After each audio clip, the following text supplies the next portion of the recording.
Venerable Luang Sumedho and Bhikkhu Sangha, Your Excellency, the Mr.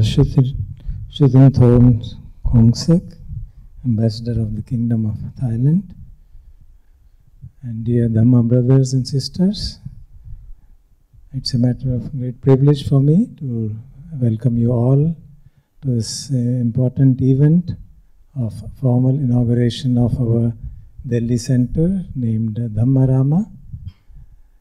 The trust which has been formed is the Aranya Vihara Trust, and its principal objective is to bring the pristine Dhamma Vinaya tradition of the Thai Forest Sangha of Ajahn Chah and Ajahn Sumedho to India, and we hope this center will form the nucleus which will eventually grow into form of a formal monastery in years to come.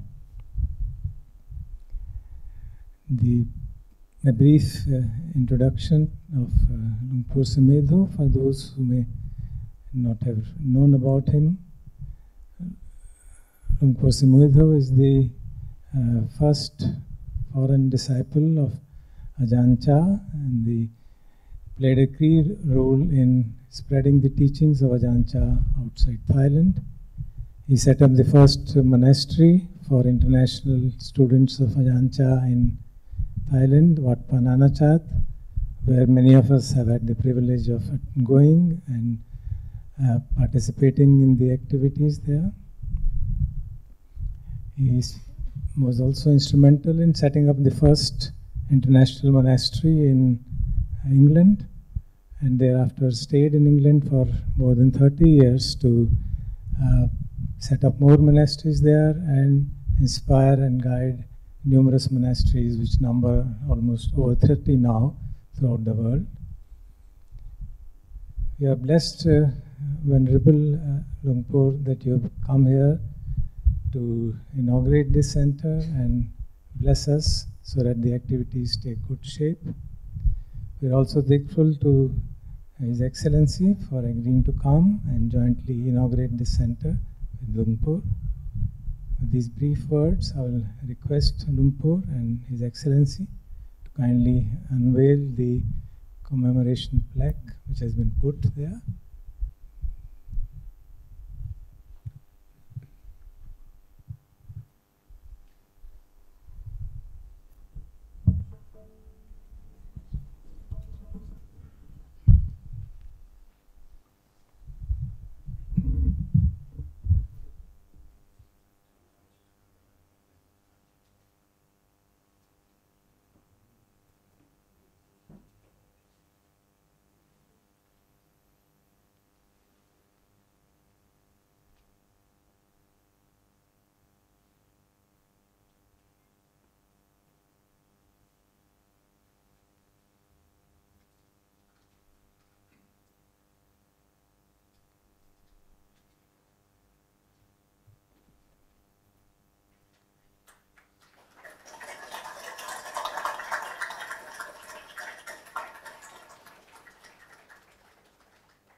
Tassa bhagavato arahato samma sambuddhassa namo tassa bhagavato อะระหะโตสัมมาสัมพุทธัสสะนะโมตัสสะภะคะวะโตอะระหะโตสัมมาสัมพุทธัสสะพุทธังสรณังกัจฉามิธัมมังสรณังกัจฉามิสังฆังสรณังกัจฉามิดุติยัมปิพุทธังสรณังกัจฉามิดุติยัมปิธัมมังสรณังกัจฉามิดุติยัมปิสังฆังสรณังกัจฉามิตติยัมปิพุทธังสรณังกัจฉามิตติยัมปิธัมมังสรณังกัจฉามิตติยัมปิสังฆัง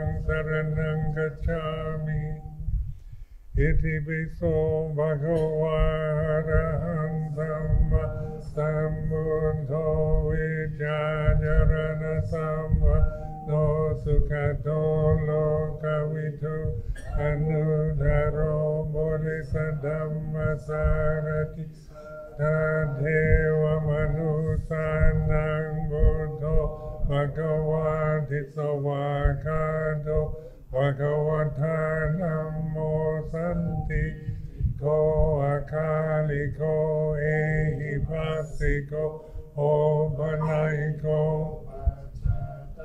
เวทิตาโพวินยูหิสุปฏิปันโนภะคะวะโตสาวกสังโฆอุจุปฏิปันโนภะคะวะโตสาวกสังโฆยายาปฏิปันโนภะคะวะโตสาวกสังโฆสามิจิปฏิปันโนภะคะวะโตสาวกสังโฆยะติทังจันทาปุริสายุคานิอัตถะปุริสอุกลาเอสะภะคะวะโตสาวกสังโฆอาหุนายโยภาหุนายโยทักขินายโยอัญจลิการณิโยอนุตตรังปุญญังเขตังโลกัสสติกายัน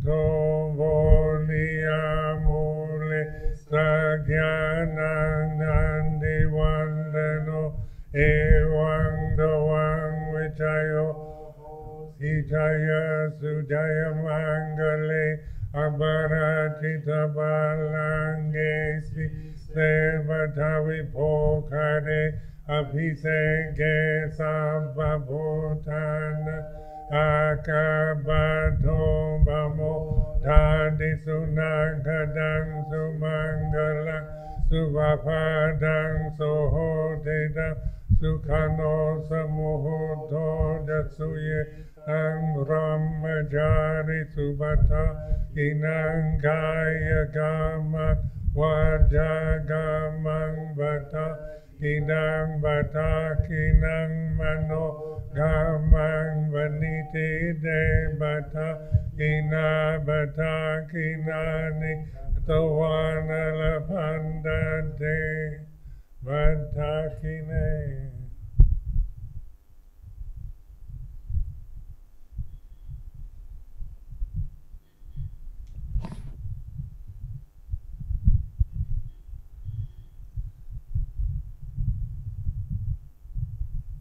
So this is an important occasion, auspicious situation, opening of this center for meditation.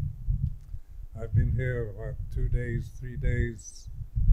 Tomorrow, Ajahn Asoko and I return to Thailand. But I'm very favorably impressed with the committee, the trustees, the people I've met, and the situation that you've created here in Delhi.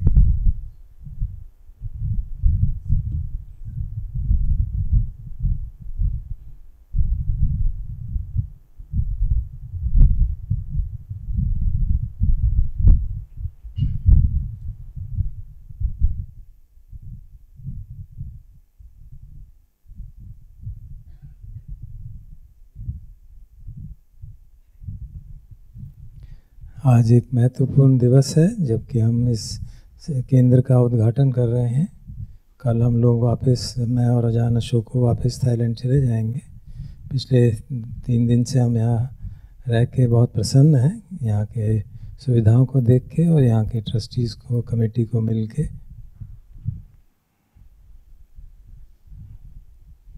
And this interest in the Thai forest tradition that you've shown me. Many of you have visited me in Thailand at Wat Pa Ratanawan, and you've also visited the kind of main monastery, Wat Pa Nong Pa Pong in Ubon, Wat Nana Chat. And so this is, I felt there's people that interested in the practice of Buddha Dhamma need to be encouraged, because we develop faith, we develop an interest, but then it's easily lost if we get no encouragement in the practice of meditation. Meditation, in this sense, is putting into practice, making the Buddha's teachings realizable, practical. It's not about abstract belief, but in actually developing awareness and cultivating the path. Thai forest tradition में आप लोगों ने जो रुचि दिखाई है, आप लोगों में से कई लोग मुझे वाट रत्नावन में भी मिले हैं और आप लोगों ने से कई लोग वाट पापोंग, वाट नाना चात गए हैं, और उससे आपका इंटरेस्ट इस ट्रेडिशन में मालूम पड़ता है। और जो भगवान बुद्ध की शिक्षा का प्रतिपादन है, वो शुरू में अगर एनकरेजमेंट ना मिले तो बहुत जल्दी वो एंथुजियाज्म कम हो जाता है। उसके लिए ध्यान की प्रैक्टिस होनी चाहिए और ऐसी परिस्थिति होनी चाहिए कि सब लोग ध्यान कर सकें।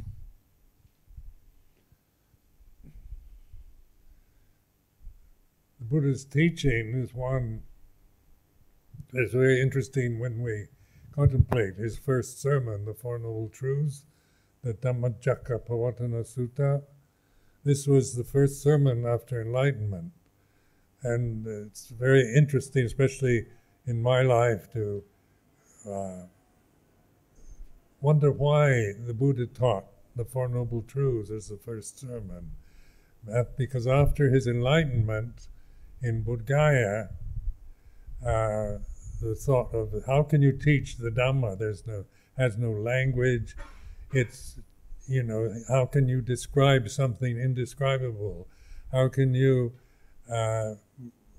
talk about something that is beyond language, that is way beyond any way of expression in terms of human speech? How can you possibly teach others the Dhamma? And so the scriptures and the suttas, the sky god Brahma Sampati encouraged the Buddha to go forth, because there are those with a little dust in their eyes who will understand. And so the Buddha's first sermon was their suffering, the cause of suffering, the cessation of suffering, and the path of non-suffering. So this is really unique in terms of any religious tradition. There's no other tradition, religious tradition that I know of, that has approached this question of human existence, mortality, and liberation in the way that the Buddha did.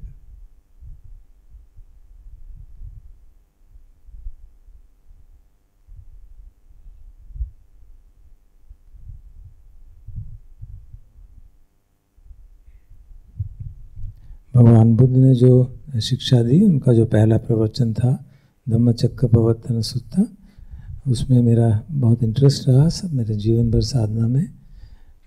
और भगवान ने जब बोधि प्राप्त की और सोचा कि किस तरह से इस धर्म को लोगों को सिखाएं, जो चीज़ डिस्क्राइब नहीं की जा सकती, उसका विस्तार नहीं किया जा सकता, उसको कैसे हम लोगों को समझाएं, क्योंकि ये किसी भी भाषा, किसी भी लैंग्वेज के दायरे में नहीं आती है। तो उनके मन में विचार आया कि दूसरों को पढ़ाना समझाना बहुत मुश्किल होगा, और जैसा हम स्क्रिप्चर्स में पढ़ते हैं, त्रिपिटका में पढ़ते हैं कि ब्रह्मा सहम्पति भगवान के पास आए और उनको बताया कि कुछ लोग ऐसे हैं जिनकी आँखों में कम धूल है, little dust in their eyes, और वो लोग इस धर्म को समझ पाएंगे। और जब उनको धर्म की शिक्षा देनी थी तो जो पहला प्रवचन उन्होंने दिया वो प्रथम 4 आर्य सत्यों का था। दुख आर्य सत्य, समुदय आर्य सत्य, निरोध आर्य सत्य और प्रतिपदा आर्य, दुख निरोध गामिनी प्रतिपदा आर्य सत्य। मैं जितने भी दूसरे रिलीजन्स को जानता हूँ उन सब में ये एक बहुत यूनिक अप्रोच है, क्योंकि किसी भी दूसरे धर्म में इस तरह का एक अप्रोच दुख के इस माध्यम से धर्म को समझाने का अप्रोच नहीं लिया गया है।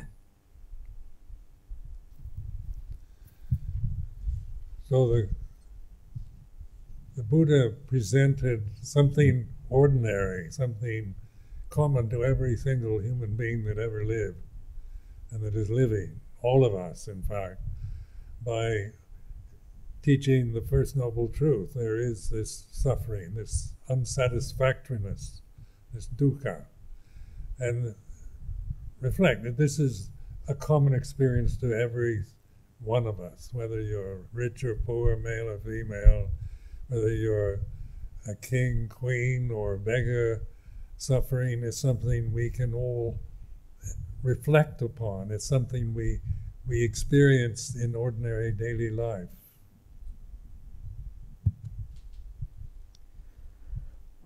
भगवान बुद्ध ने जो शिक्षा दी वो एक बहुत ही सामान्य एक्सपीरियंस है हम सबका, उसको लेके, दुख को एक्सपीरियंस को लेके दी। जो प्रथम आर्य सत्य है उसमें बताया कि दुख है, और ये दुख हम सबका सहज एक्सपीरियंस है, हम सबको ये अनुभव होता है, चाहे हम अमीर हों, गरीब हों, राजा हों, रंक हो, सबको दुख का अनुभव होता है। और उसके ऊपर अगर हम रिफ्लेक्शन करें, उस पर विचार करें, प्रत्यवेक्षण करें, तो वही प्रथम आर्य सत्य भगवान ने हमें सिखाया है। So for most of us, some dukkha, suffering, is what we don't want. None of us want to suffer, and so most of our life is bent on, trying to be happy, find happiness, security, stability, safety through various means. Always going out looking for something that will relieve the stress, the worry, the anxiety, the mortal fears that we all share as human beings, and by going outward to seek something, some kind of happiness or comfort from external sources. And so the genius of the Buddha was that he took this most ordinary, common, banal human experience and called it the first noble truth. And so I used to wonder in the early days, what's noble and what's true about suffering? It's certainly true, but why would the Buddha take something that I don't want or nobody wants and raise it to this quality, this as a first noble truth in his original teaching?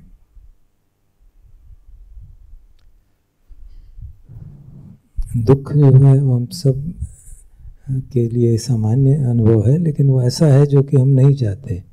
सारा जीवन हमारा सुख की तलाश में ही बीतता है, security की तलाश में ही बीतता है, कि हमें कोई स्ट्रेस से, एंजाइटी से, बेचैनी से छुटकारा मिले किसी तरह से, और वो छुटकारा हम अधिकतर बाह्य जीवन में ही पाते हैं। यही कोशिश रहती है कि बाहर की परिस्थिति को हम कैसे बदल दें ताकि हम दुख से मुक्ति हो जाए।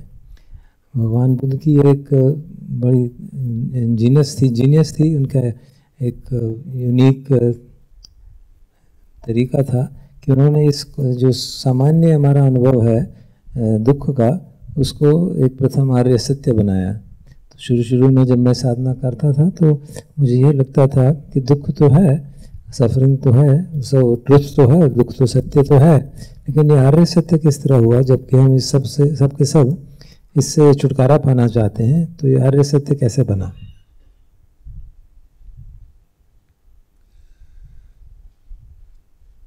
And so this, what's noble about suffering, why do you call it a noble truth? It is a truth, there is suffering. But unenlightened humanity tends to, rather than understand it or accept it, it tends to look the other way, looking for happiness. Well, we want to be young, we don't want to get old, we don't want to be ill or suffer from pain, sickness, and yet a human life always involves from birth, aging, sickness, death. This is the natural tendency, the natural way of the human condition, and yet we're looking for eternal happiness, stability and safety. We're looking for refuges in various external conditions.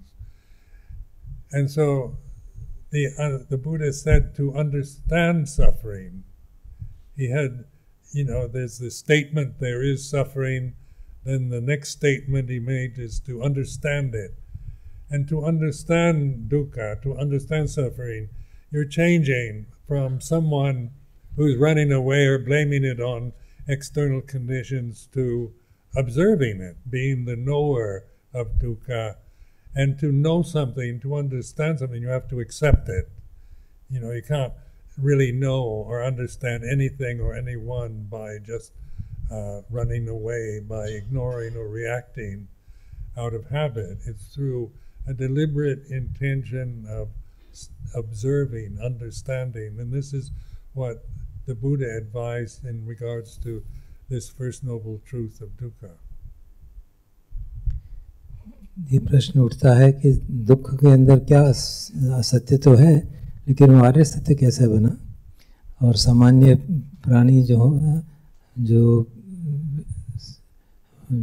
प्रज्ञावान नहीं है, वो दुख को समझने के बदले यही प्रयास उनका रहता है कि किस तरह से दुख से अधिक शीघ्र से शीघ्र हम निकल सकें. जो नेचुरल फिनोमेना है कि बुढ़ापा, बीमारी, दुख और मृत्यु, ये सब एक नेचुरल फिनोमेना है, ये सबको अनुभव करना होता है. लेकिन फिर भी हम यही प्रयास करते रहते हैं कि किसी प्रकार से हमें शाश्वत सुख मिल जाए, और वो भी बाहर की वस्तुओं से ही. सारा समय हमारे हम जो हैं शरण बाहर की वस्तुओं में ही लेते हैं ताकि हम सुख से जी सकें. और भगवान ने जो हमें समझाया कि प्रथम आर्य सत्य में there is suffering, suffering should be understood, मतलब दुख को हमको समझना चाहिए, उससे भागना नहीं चाहिए. और किसी भी चीज़ को समझने के लिए आवश्यक है कि उसको हम एक्सेप्ट करें, उससे हम दूर ना भागें, क्योंकि दूर भागेंगे तो उसको समझना संभव नहीं होगा. So this is what we call patipada, or practice, meditation. In English we call it meditation practice. And so patipada is following these instructions of the Buddha to understand suffering, to understand dukkha. And then you have the insight through this awareness of suffering. There is suffering, and it has been understood. It is like this. So it's not about my suffering or who's to blame or why do I suffer. It's suffering is like this. It's an insight into the First Noble Truth.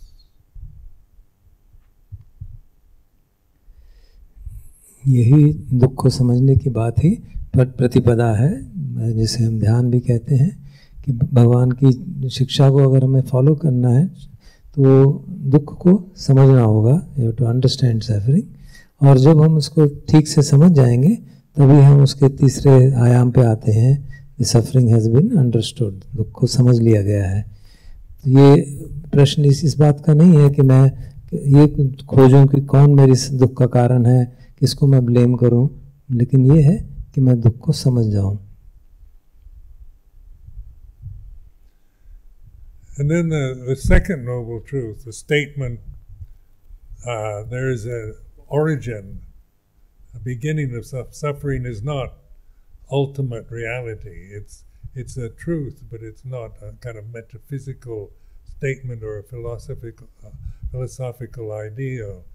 It is a truth that we begin to open to in a different way from just blaming suffering on others to observing. It's like this: we turn inward. We observe just the bodies that we have, the nature of the physical body, the sensitivity, the feelings of pleasure, pain, and neutral feeling. We begin to observe the state of mind, the emotional conditioning that we have of love and hate and like and dislike. And then through this way of reflecting on, we're seeing the causes of suffering is due to ignorance of Dhamma. It's due to attachment to desires. It's due to this ignorance and desire and attachment to desire that is the origin or the cause of dukkha or suffering. फिर जो दूसरा आर्य सत्य है, दुख समुदय आर्य सत्य, ये कोई एक फिलोसॉफिकल आइडिया नहीं है ना, और वो हमें बताता है क्योंकि दुख का ओरिजिन है तो वो अल्टीमेट रियलिटी नहीं है। दुख भी पैदा होता है तो समाप्त भी हो सकता है। दुख का समुदय को समझने का मतलब ये नहीं कि हम समझें कि किसको हम ब्लेम करें, किसके कारण हमें दुख हुआ है, बट अपितु हम उसको देखें, दुख को देखें। शरीर है हमारा, एक सेंसिटिव शरीर है, उसका एक अपना स्वभाव है, उसमें वेदना होती है, प्रिय होती है, अप्रिय होती है, न्यूट्रल होती है। कभी इमोशंस आते हैं, कभी प्रेम की भावना आती है, कभी गुस्सा आता है, कभी नफ़रत होती है, कभी प्रिय लगता है, कभी अप्रिय लगता है। तो हम इस बात को जब गहराई से देखते हैं, पर्यवेक्षण करते हैं, तो समझ पाते हैं कि दुख का क्या कारण है। कि कारण यही है अटैचमेंट टू डिज़ायर्स, कि हमारी जो तृष्णा है उसके प्रति चिपकाव है, उसके प्रति उपादान है, तो उसी से दुख का उद्भव होता है। और उसके रूट में, उसके मूल में एक अविद्या है। तो इस बात को हम समझते हैं कि दुख का मूल कारण एक अविद्या है, जिसके कारण हम तृष्णाओं से चिपकाव करते हैं। So the second noble truth is a reflection on desire. This desire, or dhanha, the Pali language is referred to as dhanha, translated into English as desire. This is the desire realm. The bodies are about desire, the senses, seeing, hearing, smelling, tasting, touching, the thinking capacities we have are all about desire, wanting sense pleasures, wanting to get something we don't have. It's ambition, it's desire for wealth, for desire for attainment or enlightenment even is a form of desire, or desire to get rid of what we don't like. So the second noble truth is a study, observance of the nature of desire. Desire is a condition that arises and ceases. It's not ultimate reality, it's not permanent. So this awareness, this sati sampajanya, or mindfulness, awareness, is the ability that we have to observe, to witness the nature of conditions, of phenomena, sankharas. And so this ability to observe, to be mindful, is the way that was what the Buddha is pointing at, to become one who is awake to the way things are, rather than caught helplessly in the momentum of habit and change without understanding what is really happening. दूसरा आर्य सत्य जो है वो तृष्णा के ऊपर प्रत्यवेक्षण का आर्य सत्य है। जो हमारा शरीर है, हमारी 5 इंद्रियां हैं, वो सब ये जो ह्यूमन रेल्म है वो डिज़ायर रेल्म है, जो तृष्णा का रेल्म है, सुख की आकांक्षा का रेल्म है। और हम हमेशा जो हमें चाहिए वो मिले और जो नहीं चाहिए वो ना हो, वो हट जाए, यही हमारी तृष्णा का कारण बनते हैं। और अगर हमें एनलाइटनमेंट की भी तृष्णा बनाएंगे तो वो भी एक दुख का ही कारण बनती है। तो तृष्णा जो है दो तरह की हो सकती है कि हम कुछ चाहते हैं और वो नहीं मिलता, और कुछ हो ना हो और वो होता रहता है। तो जो दूसरा आर्य सत्य है वो इस तृष्णा के स्वरूप को समझने की बात है, उसके प्रति प्रतिवेक्षण की बात है, और वो संभव होता है सती संपजन्य से, माइंडफुलनेस से, सजगता से। और ये हमारे में सब में एक एबिलिटी है, एक क्षमता है कि हम देख सकें कि क्या हो रहा है, जो भी फिनोमेना हो रहे हैं, जो भी संखार जाग रहे हैं, उनको हम देख सकते हैं, ये हमारी क्षमता है। और यही जानने की कम क्षमता, देखने की क्षमता हमको आगे दुख के कारण की ओर समझने की हेल्पफुल होती है। हमको भगवान की शिक्षा ये है कि हम दुख के अंदर लोटपोट ना हो, जबकि उसको जाने, उसके हम we should awaken to it, हम उसकी तरफ सजग हों, उसको समझें और उसमें दुख में विचरण न करें।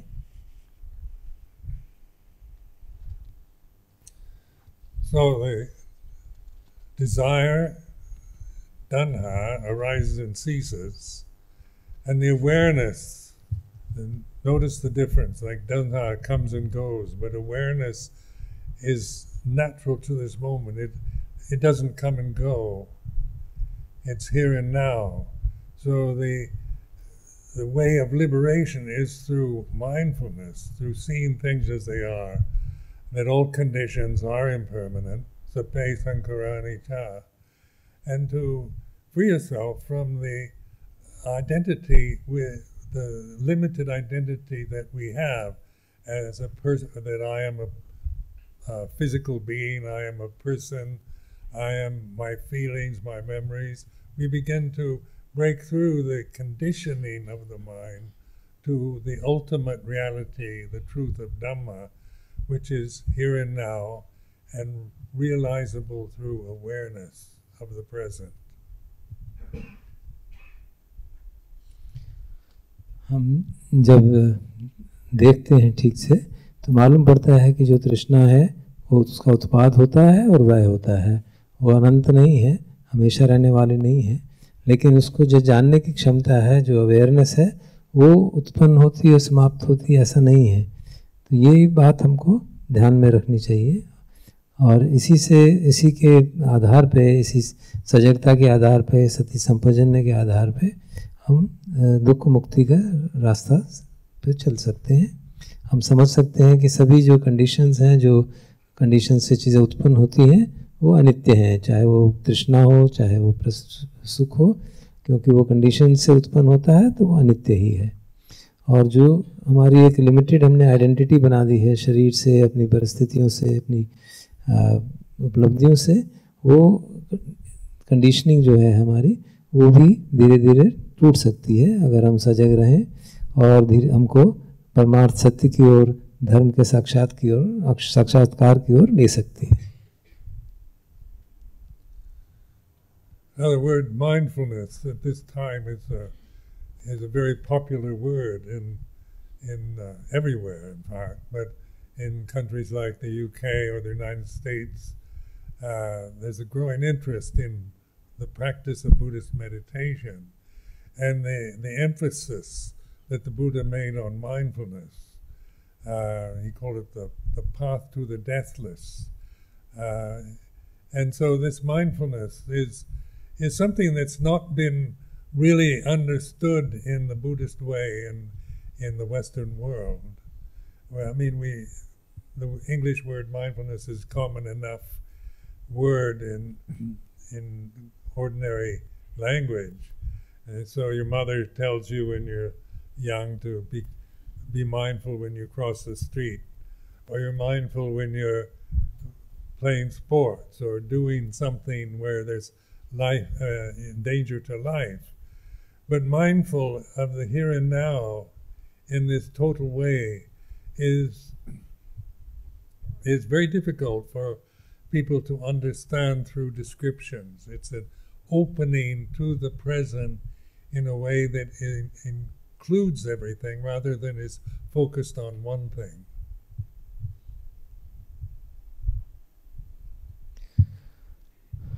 आजकल पश्चिमी देशों में माइंडफुलनेस शब्द बहुत पॉपुलर हो गया है, ख़ासतौर पे इंग्लैंड में, अमेरिका में, और उन सब में माइंडफुलनेस के अंदर इस सजगता के प्रति काफ़ी इंटरेस्ट भी है और इस कारण से मेडिटेशन में भी बहुत रुचि बढ़ी है।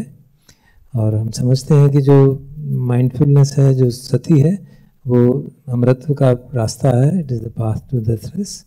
लेकिन पाश्चात्य देशों में जो माइंडफुलनेस का चरण चला है, उसमें वो पूरी तरह से भगवान बुद्ध की शिक्षा के अनुरूप नहीं कर रहे हैं। अधिकतर उनका रुझान सामान्य अटेंटिवनेस पे है। माइंडफुलनेस को वो इस तरह से समझते हैं कि सड़क पार करनी है तो सजग रहिए, खेलते हुए सजग रहिए, कोई ऐसा काम कर रहे हैं जिसमें खतरा है तो उसके प्रति सजग रहिए। ये पूरी तरह भगवान की शिक्षा के अनुरूप नहीं है, उसका एक पार्ट ही है। जो माइंडफुलनेस है, जो सचमुच में सती है, वो टोटलिटी में है और वो प्रेजेंट में है, वर्तमान में है। और इसको पूरी तरह से डिस्क्राइब करना, शब्दों में व्याख्या करना काफ़ी मुश्किल है। ये अनुभव की बात है, प्रैक्टिस की बात है। So the word sati in Pali is translated as mindfulness, and then there's sampajanya, which is intuition or intuitive awareness. So sati is the ability to reflect on the present moment, here and now.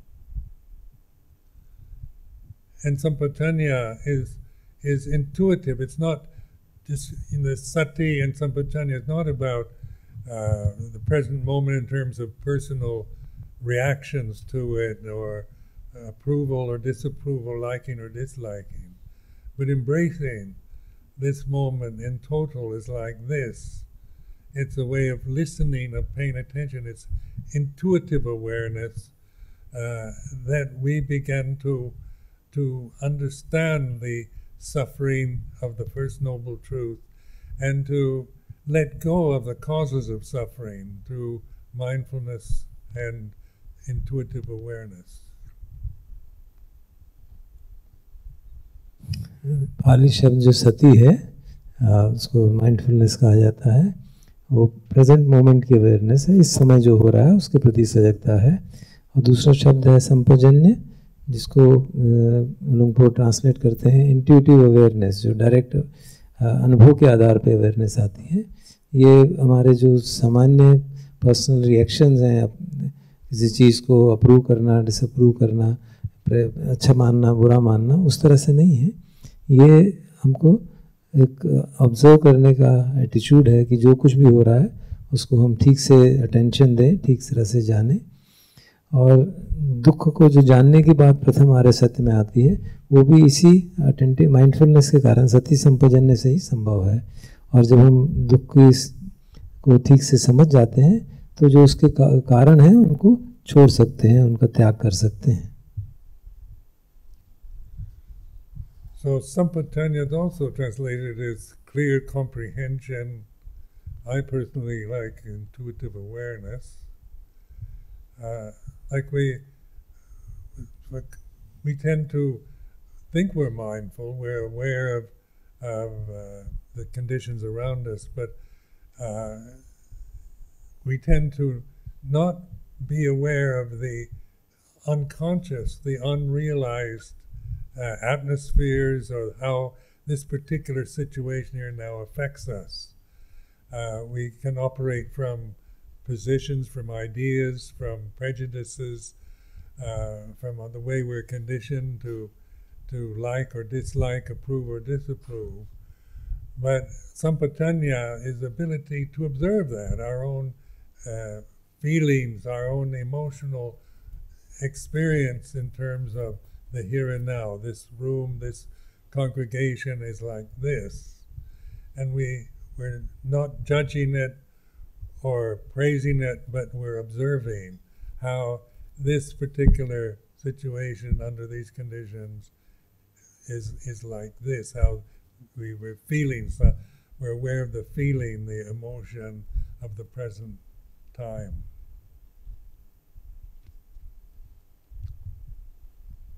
संपजन्य का एक English translation clear comprehension भी किया जाता है, जो ठीक से उसको जानने की बात है, कि मैं प्रेफर करता हूँ इंट्यूटिव अवेयरनेस, मतलब जो साक्षात्कार से मालूम पड़ती है, अनुभव के आधार पर मालूम पड़ती है। जब हम ये नहीं सोच रहे हैं कि अपना सारा ध्यान सामान्यतः बाहर की कंडीशंस के ऊपर ही दिया जाता है, लेकिन हम अपने अंदर क्या हो रहा है उसके बारे में अवेयर नहीं रहते। किस तरह से कोई सिचुएशन हमको बाहर से अफेक्ट करती है वो तो उसके प्रति सजग रहते हैं, लेकिन हमारे भीतर, हमारे अंदर जो है उसका किस तरह से इन्फ्लुएंस हो रहा है, कैसे लाइक्स डिसलाइक्स जाग रही हैं, कैसे अच्छा बुरे का भाव जागता है, किस तरह से प्रिय अप्रिय का भाव जागता है। तो जो संपजन्य है उसका मतलब है कि हम अपने एक्सपीरियंस को ठीक से जान दें, ये समझें कि जो इस जब जैसा जब तैसा लगा जो भाव है, we know that is like this, situation is like this. तो हम किस तरह से अपने जो वेदनाएं हैं, जो फीलिंग्स हैं, जो इमोशंस हैं, जो चित्त की भावनाएं जागती हैं, उन सब के बारे में हम अवेयर हों, उन सब को बारे में सजग हों, उनकी हमको जानकारी हो।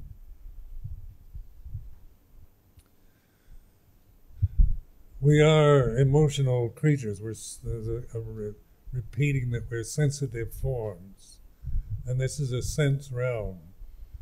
So this is quite obvious. It's a truism, but this sensitivity can be seen as something to identify with. We're learning to understand it. It is impermanent. It is anicca. It is dukkha. It's nothing that we can depend on as any permanent refuge or a safe place to be. And it's anatta, non-self. And so this non-self in Buddhism, Buddha emphasized anatta and non-self as a way of reflecting on the way things are, that this feeling, this emotion, this sensitivity that we're experiencing now is like this. It's not, we're not describing it as good or bad, right or wrong, but we're observing it.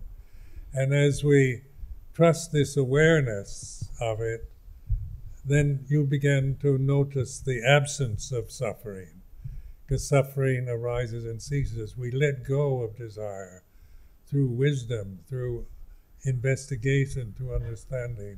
Then we realize non-desire, which is here and now and is termed in terms of the Dhamma, of Nibbana, of freedom from suffering. हम सब emotional प्राणी हैं, emotions हमें जागते हैं, भावनाएं जागती हैं, और ये जो जिस मनुष्य का जो रेल्म जिसमें हम जीते हैं वो भी एक सेंसिटिव रेल्म है, उसमें सेंसिटिविटी है, बहुत संवेदना है। तो हम ये देख सकते हैं उसके rather than getting caught in that, हम समझ सकते हैं, अगर हम उसमें भाव को नाम को ठीक से देख पाएँ तो हम समझ सकते हैं उसके बारे में कि जो भी अनुभव हो रहा है, जो भी परिस्थिति है वो अनित्य है, दुख है और अनात्मा है। तो हम ये भाव जो हमारा रहता है, हम किसी तरह से परिस्थितियों को बदल दें और तो हमारा दुख समाप्त हो जाएगा, तो भाव हमारा कम होने लगता है कि हम इन परिस्थितियों के अंदर के प्रति शरण नहीं ले सकते। भगवान बुद्ध की जो एक यूनिक शिक्षा है वो अनत्व की, नॉन सेल्फ की है, अनात्मभाव की है, और वो एक तरीके से हमारे प्रत्यवेक्षण करने का तरीका है। It's a way of reflecting कि संसार कैसा है, परिस्थितियाँ कैसी हैं, हमारे अनुभव कैसे हैं, उसके प्रति प्रत्यवेक्षण करने का, रिफ्लेक्शन करने का वो एक तरीका है। और जब हम उसको ठीक से रिफ्लेक्ट करते हैं, समझते हैं, तो हम उसके ऊपर विश्वास रखते हैं, उसमें ट्रस्ट रखते हैं, तो फिर हम जो सफरिंग का वे है, सफरिंग का समाप्त होना है, उसका भी अनुभव कर सकते हैं। और इस तरह से जो दुख के कारण हैं उनको हम छोड़ सकते हैं और सचमुच में दुख मुक्ति की ओर बढ़ सकते हैं। So the Buddha's teaching or emphasis on mindfulness, he's pointing. The teachings, the Four Noble Truths are like pointers. They're directional signs. They're not doctrines.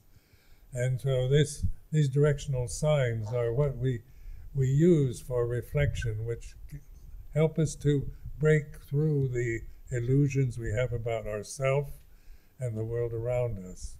It's liberating, and it's to be proved individually. We can't, I can't prove it for you, but I can encourage you to practice meditation, to cultivate mindfulness, in order to, and using the Buddha's teachings as instructed in the Four Noble Truths, you will see for yourself the non-desire, the path, the way to live within this human condition without creating suffering around it. It's a freedom from delusion and from the limitations that we have in regards to this not understanding Dhamma. Dhamma is inclusive, it's not separative.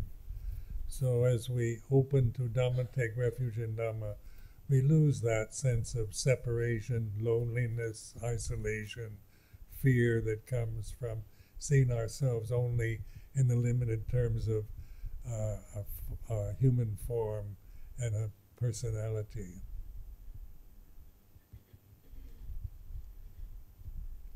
भगवान बुद्ध का जो emphasis था, उनका ज़्यादा ध्यान हमारा सती की ओर, mindfulness की ओर दिखाते थे. ये एक तरह से चिन्ह है हमको रास्ता दिखाने के, जिस तरह किस कारण से उसके माध्यम से हम जो इल्यूजन्स हैं, जो हमारे गलत दृष्टिकोण हैं, जो हमारे उनसे किस तरह से हम अपने आप को मुक्त कर सकते हैं. ये जो सती का मार्ग है, ये हमको हर आदमी को, हर साधक को अपने आप में प्रूव करना पड़ता है, अपने आप में अनुभव करना पड़ता है. रुंगपो कहते हैं कि मैं आपके लिए उसमें नहीं कुछ कर सकता, आपको केवल एनकरेज कर सकता हूँ, आपको प्रोत्साहित कर सकता हूँ कि आप सती को भावना करें, यू कल्टिवेट माइंडफुलनेस, और इस तरह से 4 आर्य सत्यों का प्रैक्टिस करें, और प्रैक्टिस करते करते देखें कि किस प्रकार से तृष्णा से मुक्ति जो है, दुख से मुक्ति है. और हम ठीक से समझ जाएंगे कि हम जो अपने लिए दुख पैदा करते हैं वो एक इस डिल्यूजन के कारण है, और जैसे जैसे सती बढ़ती जाती है, we get freedom from this delusion. और हम समझते हैं कि धर्म को न समझने के कारण ही, ठीक से न समझने के कारण ही दुख होता है, और जो सचमुच में हम अगर धर्म में शरण लेते हैं तो जो हमें दुख के कारण है, भय है, अकेलापन है, वो सब समाप्त हो जाता है. So in my own practice, I became interested in Buddhism when I was about 21 years old. I was in the United States Navy at the time in Japan, and the particular approach of Zen Buddhism kind of resonated with me. I became, since that young age, fascinated with the teaching of the Buddha. मेरे अपने जीवन में भगवान बुद्ध की शिक्षा की तरफ जो रुझान था वो 21 वर्ष की आयु में हुआ, जब मैं अमेरिकन नेवी में था और जापान में था. वहाँ पे ज़ेन बुद्धिज़्म के बारे में मालूम पड़ा, तो वो एक भगवान बुद्ध की शिक्षा के अंदर के प्रति रुचि पैदा करने का कारण रहा. And coming to Thailand, coming to live in Southeast Asia in 1964, I came to live in Malaysia.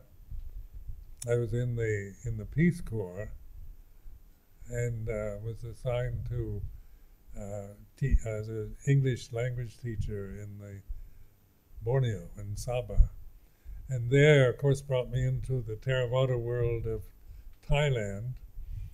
And on holidays in Thailand, I became interested in the meditation. Before that, I hadn't done any meditation. I just read books about Buddhism, usually from the Japanese Zen perspective. And coming to Thailand allowed me to become acquainted with the Theravada tradition, which its very essence, its very heart is based on this first sermon of the Buddha, the Dhammārāma Sutta.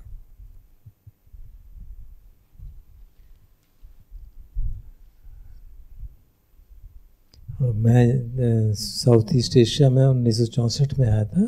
पहले Malaysia में एक piece core के volunteer की तरफ से वहाँ English में पढ़ाया करता था, और उसके बाद छुट्टियों में मैं थाईलैंड गया तो वहाँ मुझे थेरावादा ट्रेडिशन के बारे में मालूम पड़ा।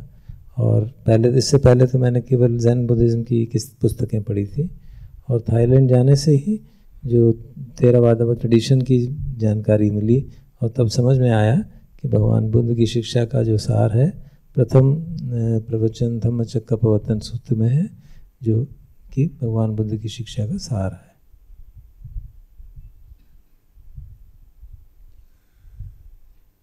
So when I finished my contract with the Peace Corps, I came back to Thailand with the intention of finding a teacher, because I wanted to practice meditation. I'd read enough about Buddha Dhamma. I had the faith and the interest, so like the scriptures, the Tripitaka, the Bhariyati Dhamma, all this inspires and creates interest. But it's in the practice, the Bhatipatha, that you have the insight. And so then I was fortunate in finding a very good teacher, Luang Cha, and his whole emphasis was this kind of insight, using these Four Noble Truths and applying them inwardly to your own experience, to your own state, to your own being, till you have these insights through these Four Noble Truths.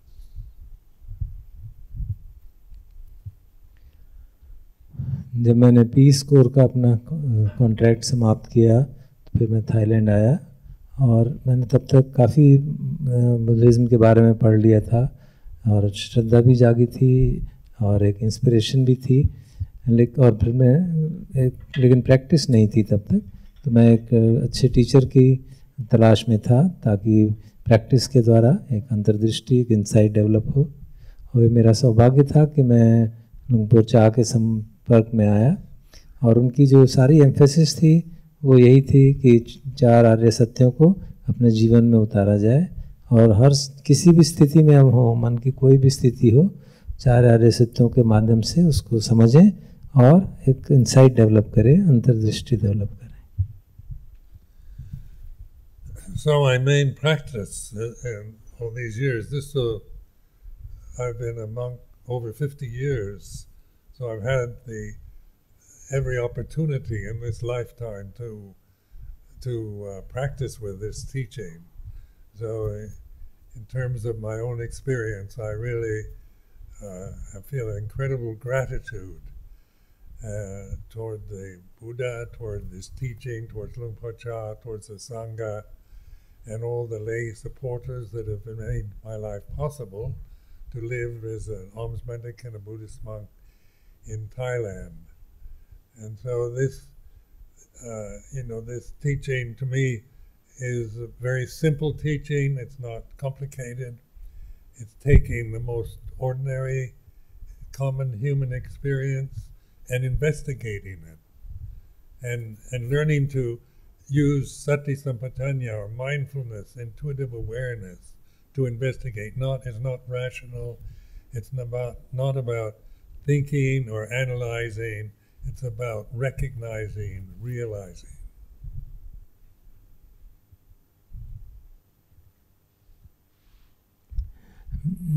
मैं 50 वर्ष से अधिक से भिक्षु रहा हूँ, और मेरी साधना का मुख्य बाहर प्रथम प्रवचन ही रहा है, और हर अपॉर्चुनिटी जीवन में मुझे मिली है ताकि मैं इस टीचिंग को, इस शिक्षा को, धम्मचक्कपवत्तन सूत्र को प्रैक्टिस में ला सकूं।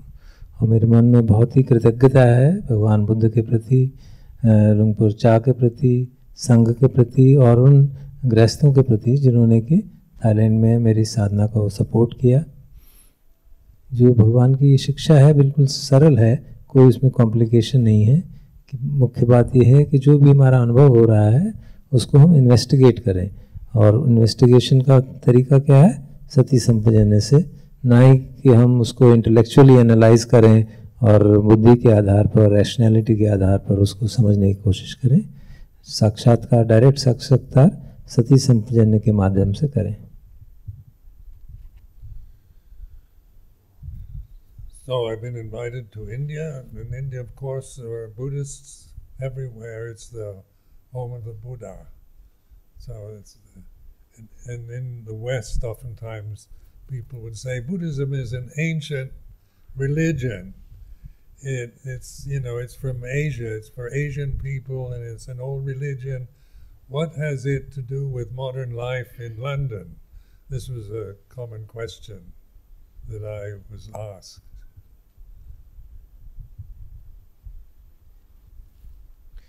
मैं भारत कई बार आया हूँ, और जब मैं विदेश के इंग्लैंड में गया था तो वहाँ पे यही कहा जाता था कि भी भगवान बुद्ध की जो शिक्षा है तो बहुत प्राचीन है और एशिया में पैदा हुई है, तो इसमें एशियन फ्लेवर है।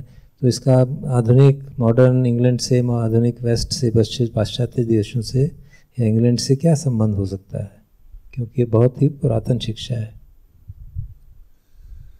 And so, the Buddhist teaching, as I've tried to inform you during this time, is not about ancient Indian culture, or it's not bound to a civilization or a culture. It's about humanity, being human, suffering, the causes of suffering, the end of suffering, the way to not suffer, not create suffering. This is a timeless teaching. It's not about culture or civilization. So it is very appropriate to wherever this teaching finds those who are interested. It's appropriate to modern life in London, to here in Delhi, to Bangkok, any place. We get invitations all over the world by various interested groups who want to learn how to meditate in order to use the teaching of the Buddha, which is a timeless teaching. And so it's not even though it can be presented as an ancient religion, it's really like science. It's really a science. It's a way of opening to the human condition that we all have to live with.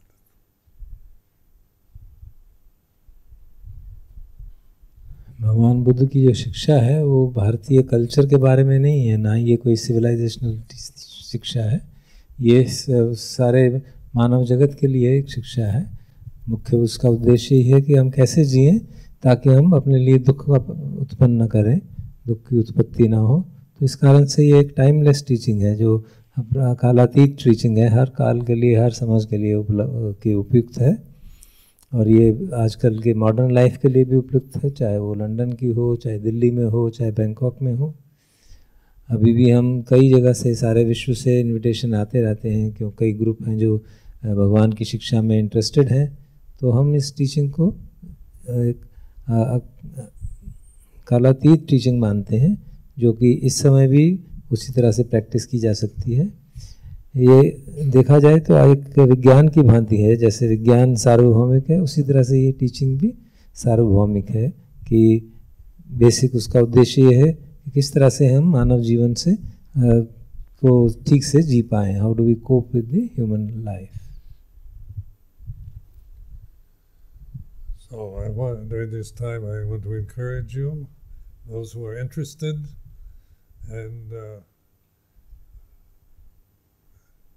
if there are any questions that you'd like to ask, I'm open to that. Questions and answers. बनते कहते हैं कि मैं आप सबको प्रोत्साहित करना चाहता हूं, जो भी इस शिक्षा में इंटरेस्टेड हैं, और यदि आपके कोई भी प्रश्न हो इस शिक्षा के बारे में तो पूछ सकते हैं। बनते देर से question from our friends who are observing this program through internet. I'll seek your permission to read it out. It says, if there is no I, what is that which is moving us from one life to another, accumulating and shedding karma, cultivating, experiencing mental formations?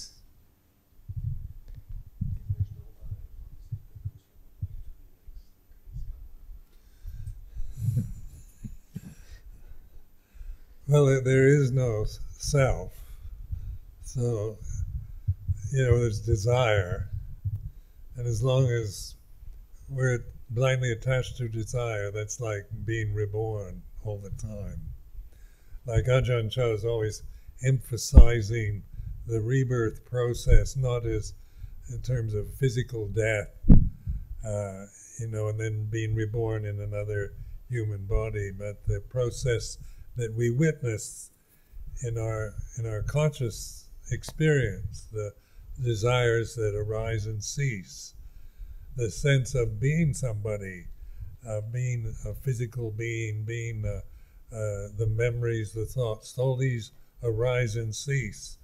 So the aim of the Buddhist practice is to be liberated from birth and death, and that's through sati sampatanya, through mindfulness and wisdom, panya, wisdom.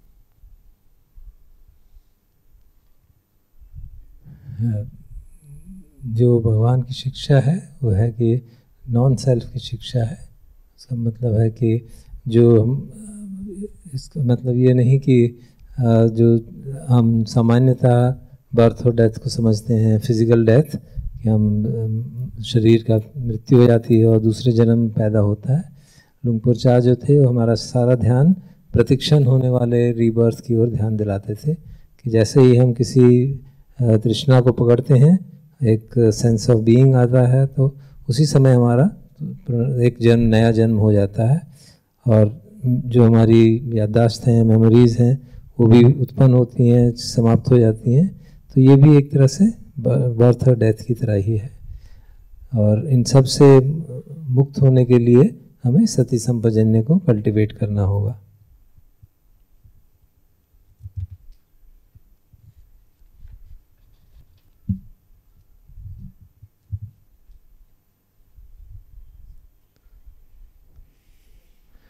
This yet another question, Bhante. Is taking refuge in awareness the same as listening to the sound of silence? Is the taking refuge in awareness the same as listening to the sound of silence? Oh yes. Well, sound of silence is unexplainable. But when you let go of conditioned phenomena, when you're no longer just operating from attachment, from habit, then you begin to notice this kind of vibratory. It's not really a sound because it is not like do, re, mi, fa, sol, la, ti, do or anything like that, but it's like a resonating vibration. And that is like, that it has no self, it has no beginning and end, it's always present. Whether you're aware of it or not is something else. And in my own experiments with it, I began to notice it when I was a Samanera, when I was letting go of everything, when I was really still, there was this what I call sound of silence, this vibratory, whatever you want to call it. It began, and I kept thinking, is this anicca dukkha anatta? Everything's, all conditions are impermanent. So at first I kind of thought it was another condition, but then I began to be aware that my attention to it could begin and end. But if I trusted it, it had a continuity. It was like a timeless, conscious emptiness. And Thailand they call it Jit Luang, empty consciousness. So like the consciousness is here and now, and we're all experiencing consciousness, which is unity, but it's not personal. Consciousness that I'm experiencing now is the same as yours. It's one. But then we start thinking, we go through the senses. I operate from just looking out, then you all look separate. I can't see the oneness with the eyes, or hear it, hear it or smell it or taste it or touch it. But it is here and now. And so consciousness, the sound of silence and consciousness, I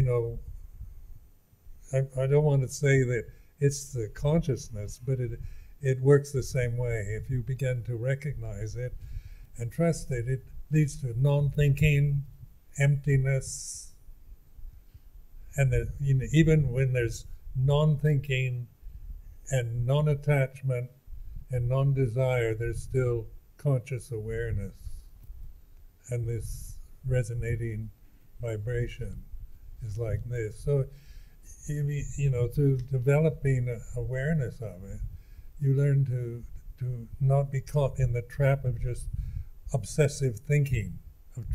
That's why this path is not analytical. It's not analyzing why we suffer or the nature of desire as some kind of something wrong with it, or we've got to get rid of desire or become something.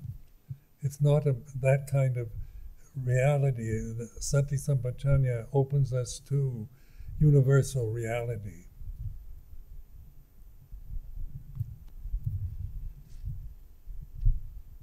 आपके प्रश्न के उत्तर में प्रश्न था कि क्या awareness में शरण लेना साउंड ऑफ साइलेंस जो अनहद अनाद है उसको सुनने के समान ही है। तो बनते ने कहा कि हाँ, लेकिन साउंड ऑफ साइलेंस जो जिसको कहते हैं या हिंदी में अनहद नाद जैसे कह सकते हैं, वो वर्णातीत है, उसको वर्णन नहीं किया जा सकता। जब हम कुछ कंडीशन फिनोमेनास को, किसी जो कंडीशन फिनोमेना हैं उनको छोड़ देते हैं, उनके अटैचमेंट छोड़ देते हैं, तब हम एक रेजोनेटिंग हम जैसा सुनते हैं, वाइब्रेशन जैसा सुनते हैं, जो कि कोई समाप्त नहीं होता या शुरू नहीं होता, वो हमेशा वहाँ रहता है। मेरा अपना अनुभव है, बनते कह रहे हैं कि जब मैं सामनेरा सा, तब से मैंने इसको नोट करना शुरू किया और मैंने देखा कि जब मैं शांत हूँ तो मैं एक हम सुनता रहता हूँ, जो कि जिसको मैंने साउंड ऑफ साइलेंस का नाम दिया। ये फिर मैंने इस पर प्रतिवेक्षण किया कि क्या भी ये भी अनित्य है, दुख है, अनात्म है। एक और कंडीशन है, तो मैंने देखा कि जो मेरा अटेंशन है उसके प्रति वो अनित्य हो सकता है, कभी आता है कभी जाता है, लेकिन ये साउंड ऑफ साइलेंस जो है एक टाइमलेस की चीज़ की तरह, एक शून्यता की तरह, एम्प्टीनेस की तरह है, जो हमेशा रहती है। हमारा ध्यान उसकी तरफ कभी जाता है कभी नहीं जाता। थाई में जैसे इसको जितवान कहते हैं, और एक एम्प्टी कॉन्शियसनेस की तरह समझना चाहिए, जो कि इस समय अनुभव की जा सकती है। ये अनुभव करने की बातें हैं और उसके बारे में विचार करके नहीं समझा जा सकता।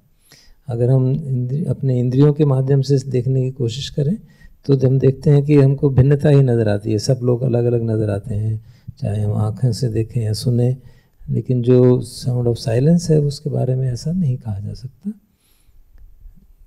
जो भी हम अनुभव करते हैं वो अभी और इसी वर्तमान में ही अनुभव करते हैं। और इसलिए मैं ये नहीं कहना चाहता कि साउंड ऑफ साइलेंस और कॉन्शियसनेस एक ही चीज़ है, लेकिन वो एक ही जैसे काम कर सकते हैं, हमारे लिए साधना के लिए एक जैसा ही लाभ दे सकते हैं।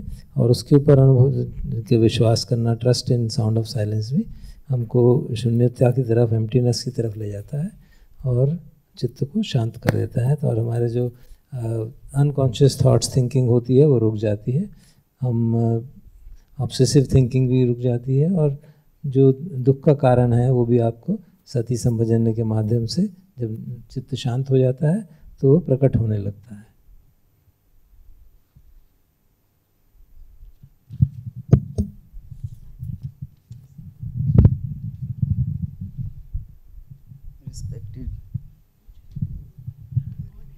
There's a question, maybe. Respected Luang, my question is related to the Sangharas. When we are not able to extinguish our Sangharas, and after death, are these Sangharas carried to the next birth other than human being? And if not, then where does all the Sangharas of our goes?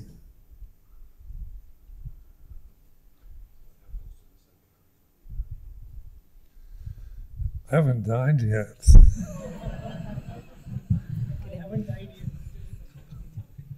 But sankharas arise and cease in consciousness. So, because I haven't experienced physical death, I can't speak for it. But from the death of conditioned phenomena, where the cessation of condition, noting that the cessation, the absence of conditions, or absence of attachment to conditions, that's the deathless. And the sankharas then, they're still in the form of like we call vipaka kamma. There's still the remaining physical body, and its aging process. You still get old and sickness, and then death of the physical body. But more and more through mindfulness, the death of the personality, the fears, like fear dies, and self-consciousness, and worry and anxiety, all these things that we create through thinking and through the conditioning process, they begin to fade out. And there's more a sense of awareness of the deathless reality of here and now that is peaceful. It's where peace, what peace really means. So it's like universal peace, rather than kind of you go empty and you become a zombie. It's not like that.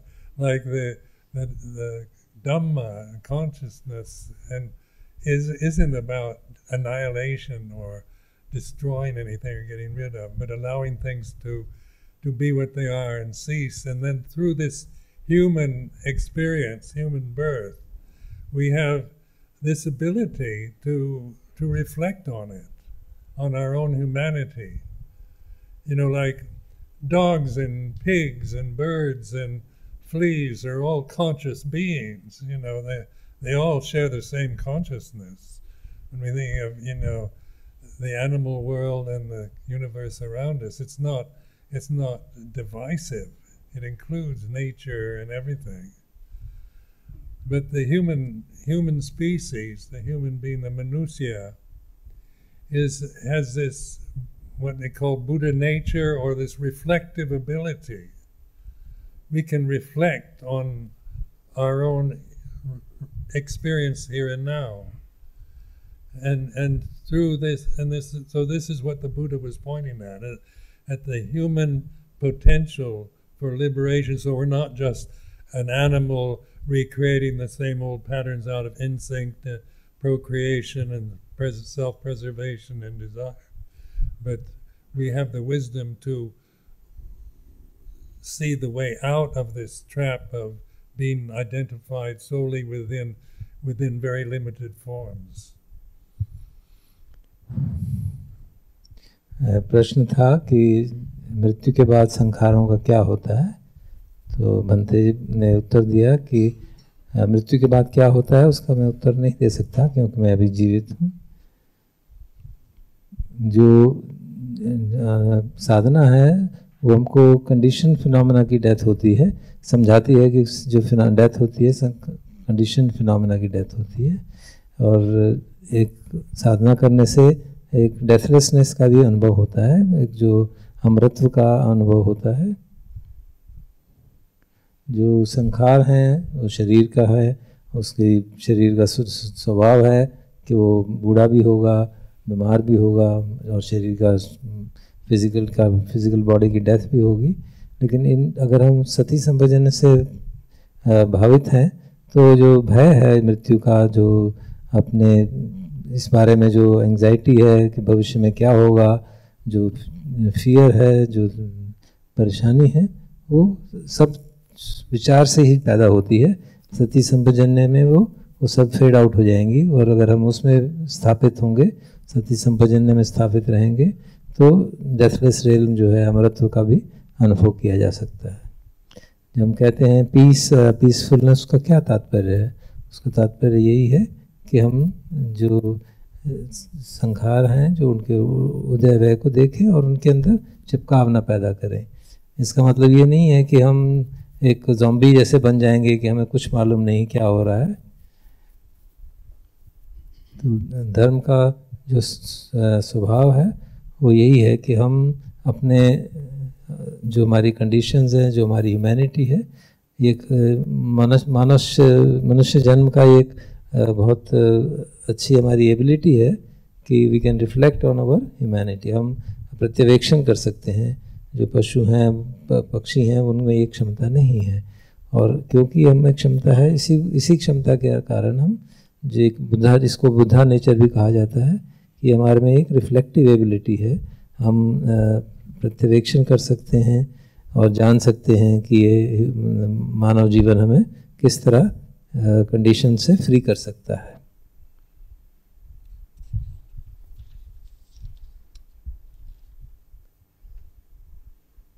Bhante, a question. Why third noble truth, stopping of suffering, comes earlier than the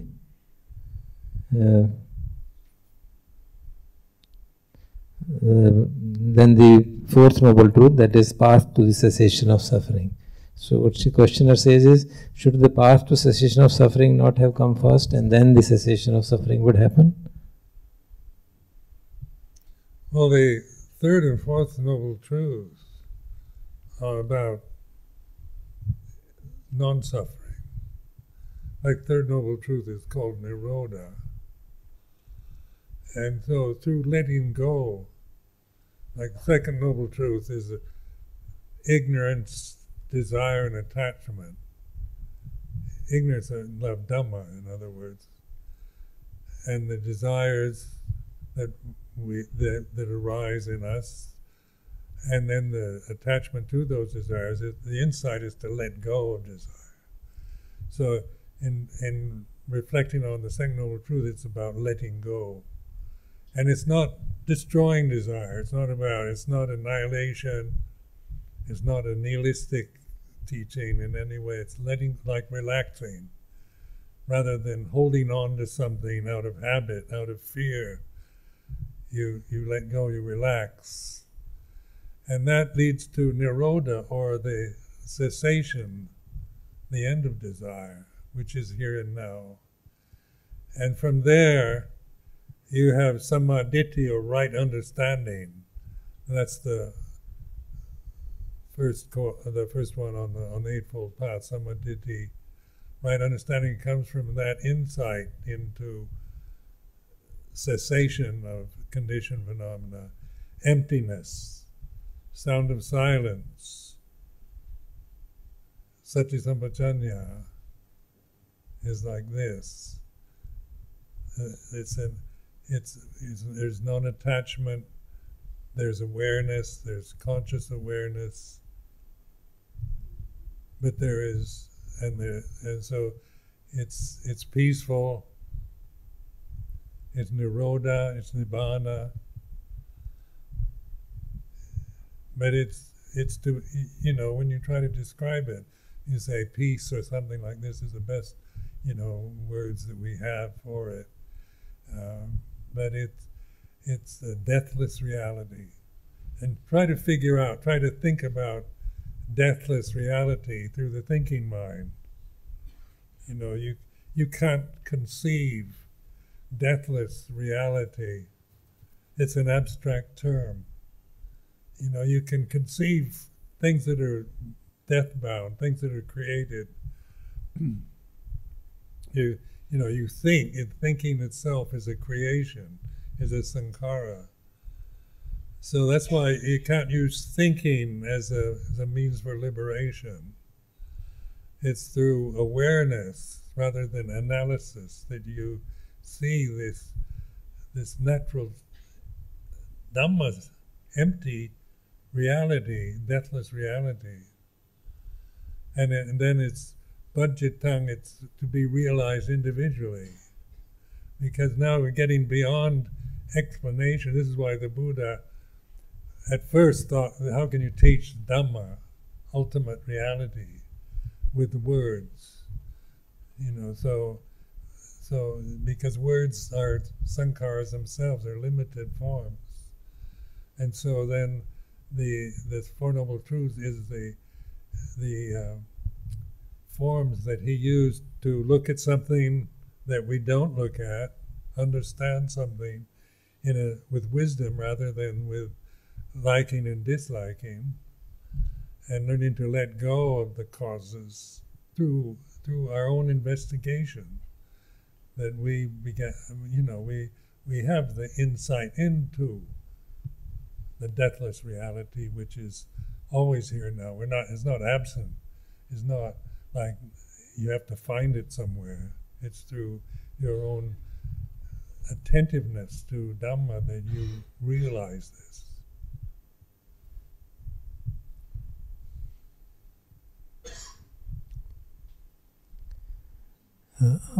प्रश्न था कि तृतीय आर्य सत्य जो है जिसमें दुख निरोध की बात कही जाती है वो पहले आता है, और चौथा आर्य सत्य जिसमें कि दुख निरोध का मार्ग बताया जाता है वो बाद में आता है। प्रश्नकर्ता शायद इस कहना चाहते हैं कि पहले दुख निरोध का मार्ग होना चाहिए और फिर उसके कारण दुख से मुक्ति होनी चाहिए। लुंगपोर ने उसका उत्तर दिया कि जो विस्तार से उत्तर दिया कि जो दूसरा आर्य सत्य है कि तृष्णा का, और वो तृष्णा जो उत्पन्न होती है उसके प्रति हमारा चिपकाव होता है, अटैचमेंट होता है, तो वो दुख का कारण बनता है। और अगर हम उसको छोड़ दें, वी लेट गो दैट, इसका मतलब नहीं कि हम तृष्णा को समाप्त कर रहे हैं या उसको अनहिलेट कर रहे हैं, बट हम उसके प्रति चिपकाव छोड़ रहे हैं, उसको रिलैक्स कर रहे हैं मन को, तो इससे दुख का निरोध होता है। और उस दुख निरोध के कारण ही हमारी राइट अंडरस्टैंडिंग जागती है, सम्मा दृष्टि जागती है। तो दुख निरोध के अनुभव से जो सम्मा दृष्टि जागती है, इसलिए वो बात बाद में रखी गई। दुख निरोध का प्रतिपादनिगमा जो है उसका चर्चा बाद में आती है। तो जो हमारी एक अंतर्दृष्टि जागती है दुख निरोध के कारण, एक सती संपजन्य से, साउंड ऑफ साइलेंस पे अभ्यास करने से, तो हम समझ सकते हैं कि वो एक शांति का अनुभव होता है, जिसे निर्वाण कहा जाए या शांति कहा जाए, या अमृत, डेथलेस रेल्म, अमृत धर्म कहा जाए। लेकिन ये सब चीज़ें अनुभव करने की, इनके बारे में सोच नहीं सकते, इनके बारे में चिंतन करने से या कोई कंसेप्शन बनाना संभव नहीं है। जो डेथलेस रेल्म है या अमृतत्व का धर्म है, उसके बारे में हम चिंतन से कुछ समझ नहीं सकते हैं, वो चिंतन के या एनालिसिस के कारण समझ नहीं सकते, ये अनुभव करने की चीज़ है। और जैसे कहा जाता है पश्चात्तम वेदितव्य, तो उसको हमको रियलाइज़ करना है। तो इसी कारण से जो भगवान की शिक्षा है उसको वो खुद समझाने में हेजिटेट कर रहे थे कि उसको लोगों को कैसे समझ आएगी, क्योंकि शब्दों की अपनी सीमा है और शब्दों के माध्यम से इसको समझाना मुश्किल है। ये अपने आप में एक साक्षात्कार करने की बात है, और उसी से कि हम दुख निरोध की ओर बढ़ सकते हैं। जैसे जैसे हम दुख के कारणों को त्याग करते हैं, वैसे वैसे दुख निरोध की ओर बढ़ते जाते हैं।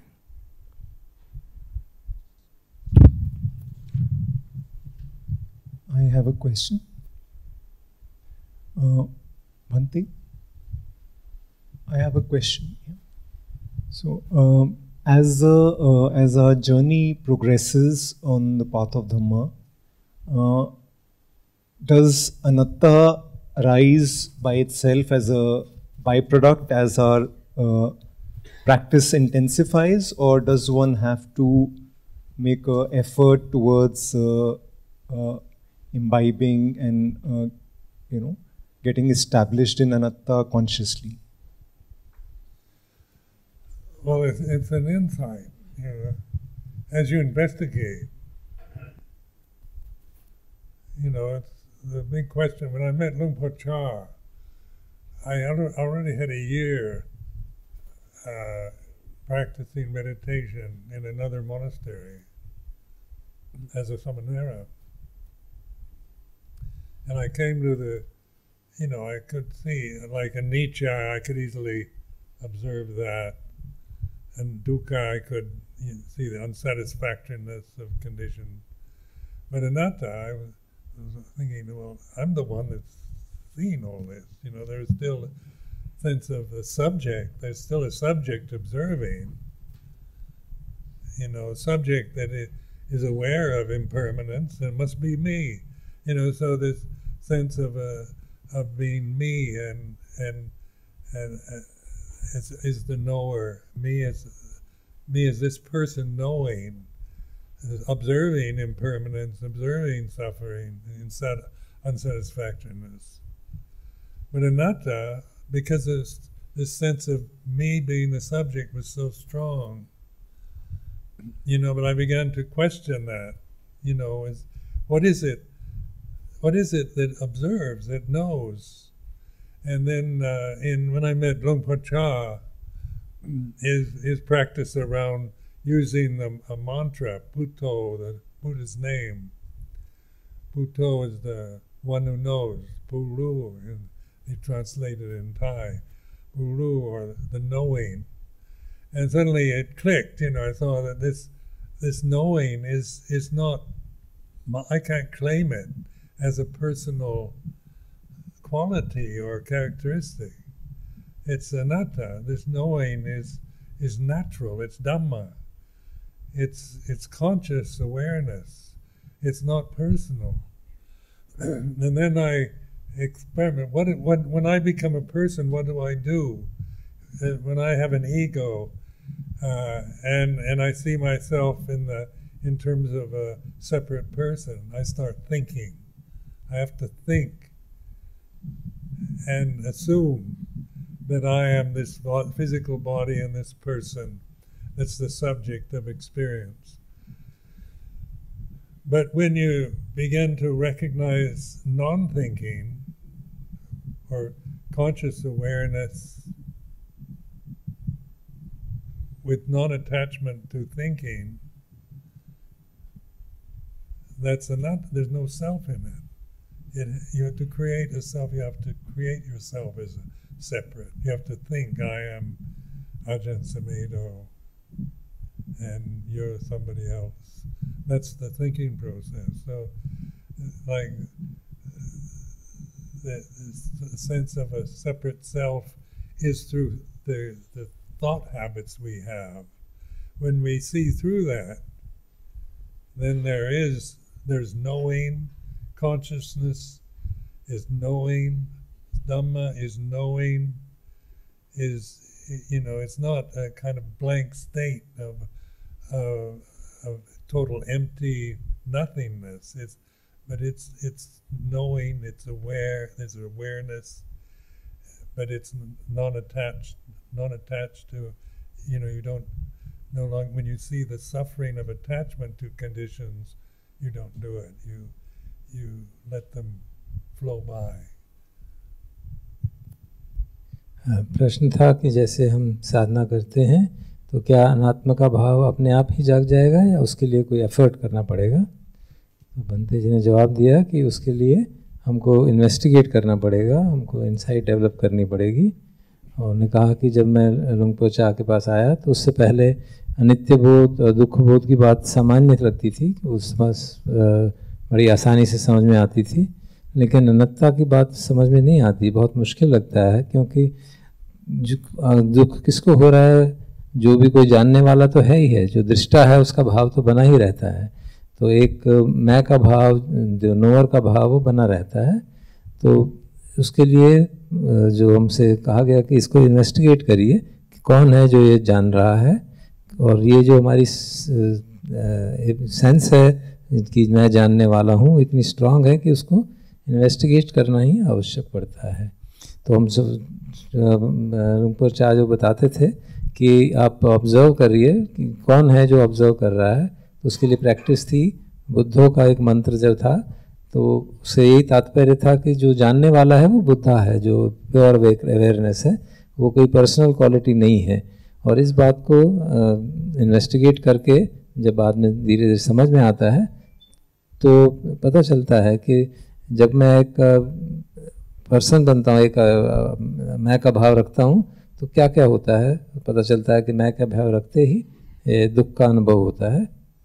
और जब हम देखते हैं कि विचार करते हैं उस बारे में, तो फिर हम अपने आप में एक शरीर को उस प्रति तादात्म्य करते हैं या और किसी चीज़ से अटैचमेंट हो जाते हैं। लेकिन जब हम इस बात को ठीक से समझ जाते हैं इन्वेस्टिगेशन से कि वो कोई जानने वाला नहीं है, एक नैसर्गिक हमारी क्षमता है जानने की, कॉन्शियस अवेयरनेस की, और हम विचारों से, करने से, सोचने से अटैच नहीं होते, और तब सचमुच में अनात्म का बोध जागता है। जब हम ये अनात्म का बोध जागने का मतलब ये नहीं कि हम एक ब्लैंक स्टेट है, ये एक शुद्ध जानकारी का स्टेट है, state of knowing without attachment.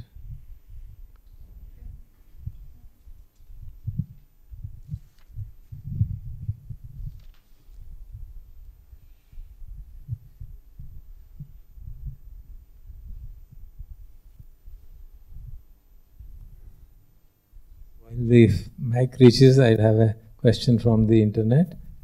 It's in Hindi. क्या इस युग में भी कोई श्रोतापन, अनागामी या अरहंत हो सकता है?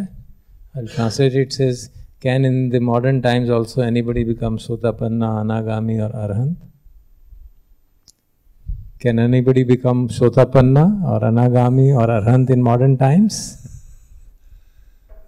Well, it's not about becoming anything.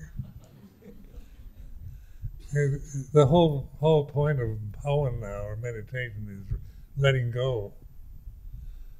So you think that, like you say, do you want to attain arahantship? Do you want to become an arahant?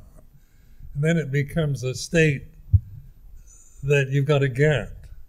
So arahant is usually, pretty high up. Stream entry is a little lower. Anakami, Sakadakami, Anakami. And so these words, they're not meant for identification. Like, they're not personal identities. They're helping guides for practice. And so when we think of an arahant as being high, then that because it's high, or nirvana is high, we see it as something we've got to get because we don't feel that high, right? So it can be very discouraging. But in the actual bhavana, if you look at the Four Noble Truths, it's about letting go, relinquishing. The second insight into the insight into the Second Noble Truth is about letting go and realizing emptiness or pure consciousness, knowing itself, is not an attainment. It's not something that you've got to get. It's something that through wisdom and through investigation you let go of the very causes that create this sense of I'm inadequate, I'm a human being, I've got to get something I don't have, I've got to get rid of bad thoughts and desires and try to become a better person, all these kind of self-help ideas of perfecting your personality. It's still about thinking and about seeing yourself always in this very separate way.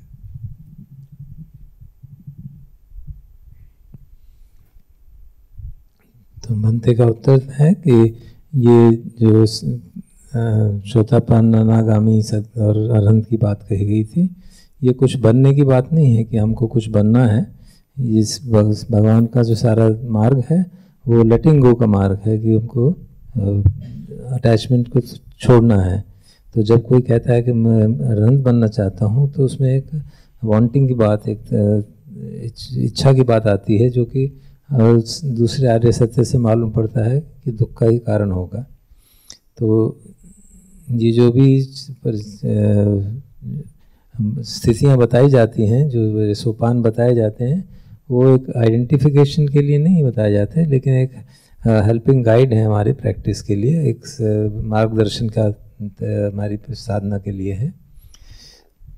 क्योंकि अगर हम इस तरह से अरहंत और श्रोतापन सकदागामी सोचेंगे, तो ये कहेंगे कि अरहंत बहुत हाई चीज़ है, निभाना बहुत कोई एक वस्तु है जो हमको प्राप्त करनी है, और जबकि जो आर्य सत्य हैं वो सब कहते बताते हैं कि दुख का जो कारण है वो ये वांटिंग ही, इच्छा ही कि मुझे कुछ मिल जाए, वही दुख का कारण है। और हमको बताया जाता है दूसरे आर्य सत्य में कि सारी इच्छाओं को वी शुड लेट गो, हमको सोच देना चाहिए, ताकि हमको एक अनुभव हो एक शून्यता का, एक प्योर कॉन्शियसनेस का।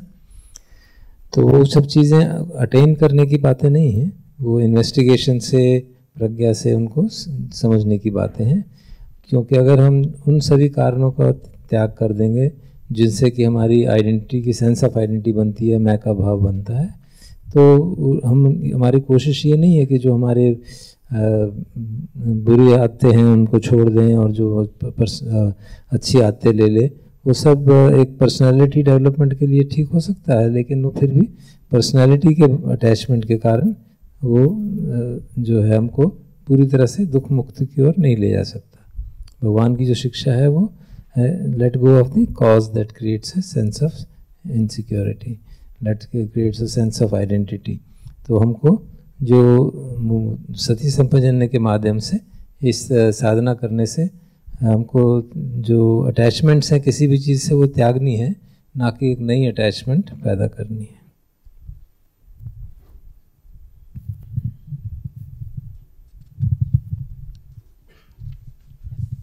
Venerable, forgive me for asking you this political question, but I just wanted to ask you, are you satisfied in the way the Buddha Dharma is being followed in Buddhist countries like Thailand, where I sort of felt that even the 5 basic precepts of the Buddha were not being followed, and a country like Burma, where Buddhists have been involved in killing others?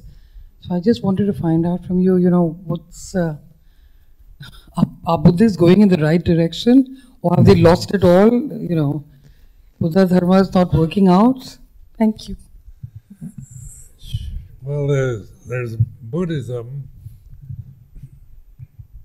and that can incorporate all kinds of sects or people, different races, different nationalities.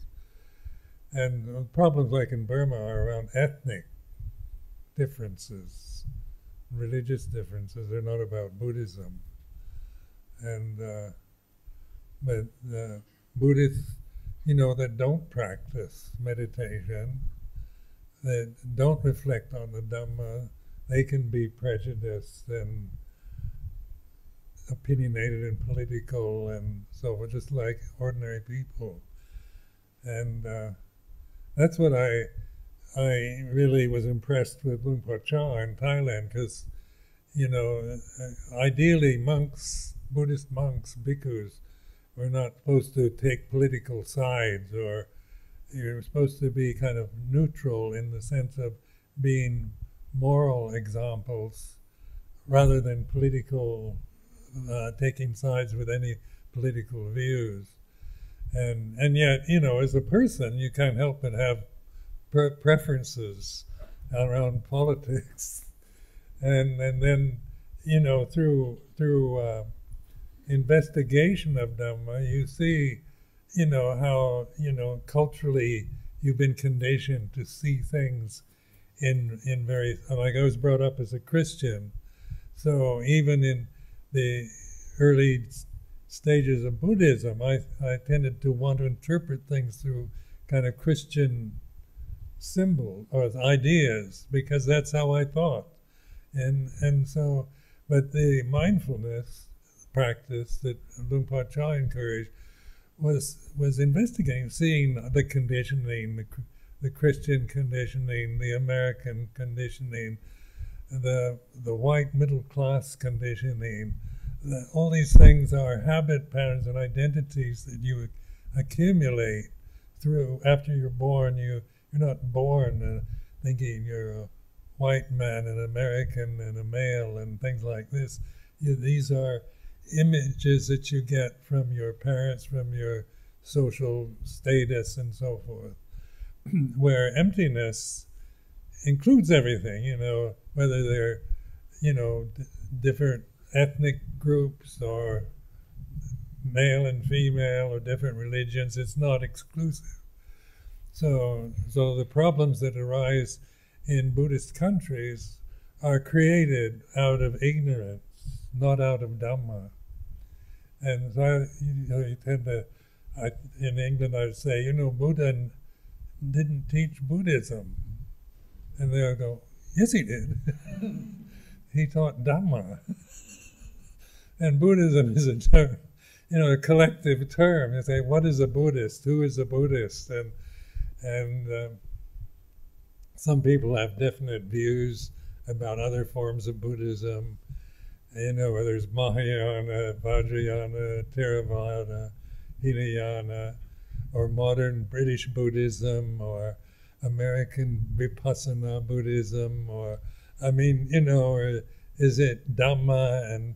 And there's different takes on this particular subject. That in terms of traditions, like I'm from this very strong tradition, so I'm a traditional Buddhist. But the point is not to make that your identity. Like Theravada is better than the rest, or that's the ego again, saying my teacher is better than your teacher, or my form of practice is superior to yours, or that's what the ego does. It's always comparing. Or like in Burma with the Rohingya communities, they're Muslims, they're from Bengal, and they're different from us, and you create fear and prejudices. This is happening all the time now in the United States. Just so much. So, as you inculcate in people's minds a separateness and difference that creates fear and that results in violent actions and unwholesome behavior. But the way out of fear is through mindfulness. So, this is why this particular practice is so important at this time, because with the state of the world as we see it, with these nuclear weapons and all the threats and problems, the endless problems and wars and violence that go on, no matter how many peace conferences they have, nobody knows what peace is, So like in Israel and Palestine, you've got an unsolvable problem, because the problem is ignorance of Dhamma, not seeing each other as separate groups that conflict with each other. And that's what thinking does. It creates conditioning. Is always about identity. I'm an American, and then I see everything that isn't, that challenges that identity as an enemy. Or I see myself as a Theravadan Buddhist, and then anyone that, isn't, I see as separate and different. And that's how I was brought up. As a Christian, you dismiss all other religions as wrong. They're all ignorant and wrong, even though you know nothing about them. So that's conditioning, cultural conditioning. And with the mindfulness, you see through that. You begin to see these kind of fears or prejudices that as a part of your own ethnic identity or cultural background, you let go of them. Then there is metta or love relationship rather than seeing everybody in terms of whether you agree or disagree or believe that or act the same way as I do.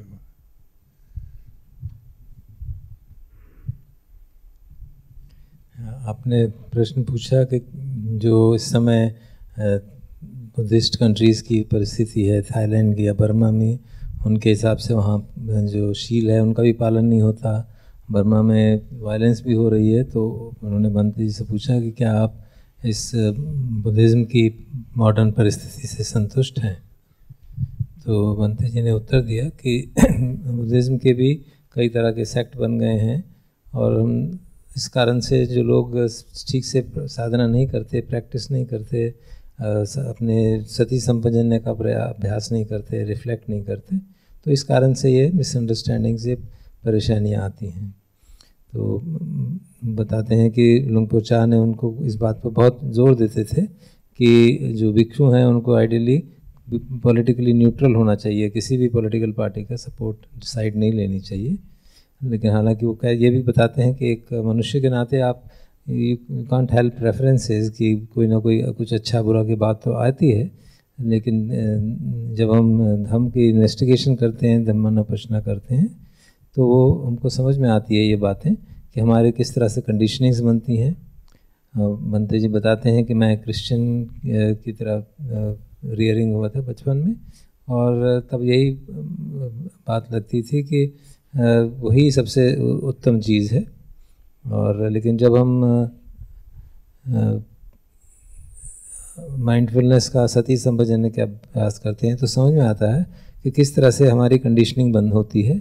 जब हम बच्चा पैदा होता है तो वो एक कोई किसी देश का, किसी जाति का, किसी धर्म का नहीं होता, वो सब बातें बाद में कंडीशनिंग के थ्रू आई जाती हैं और सती संपजन से ये बात समझ में आने लगती है। और जब हमें शून्यता की बात अनुभव होने लगता है तो और स्पष्ट समझ में आती है। तो हमको समझना चाहिए कि जो ये परेशानियाँ हो रही हैं वो धर्म के कारण नहीं हो रही, वो अविद्या के कारण हो रही हैं। और सचमुच में देखा जाए तो भगवान ने बुद्धिज़्म नहीं पढ़ाया था, उन्होंने तो धर्म पढ़ाया था। और अभी भी ये अविद्या के कारण ही, कंडीशनिंग के कारण ही इतने सारे अलग अलग सेक्ट बन गए, वहाँ जाना है, हिंदी आना है, और विदेशों में कोई नाना प्रकार के साधना विधियों के अनुसार एक बुद्धिस्ट टेंडेंसीज बन गई हैं।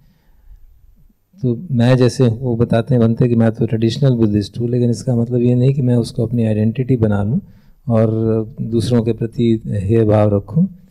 ये जो इस तरह के जो विचार हैं कि मैं ही अच्छा हूँ, मेरे टीचर ही सबसे अच्छे हैं, मेरी प्रैक्टिस ही सबसे अच्छी है, बाकी प्रैक्टिस की साधना विधियाँ ठीक नहीं हैं, ये एक ईगो का भाव है और ये हमको धर्म से नहीं आता, ये अविद्या के कारण आता है।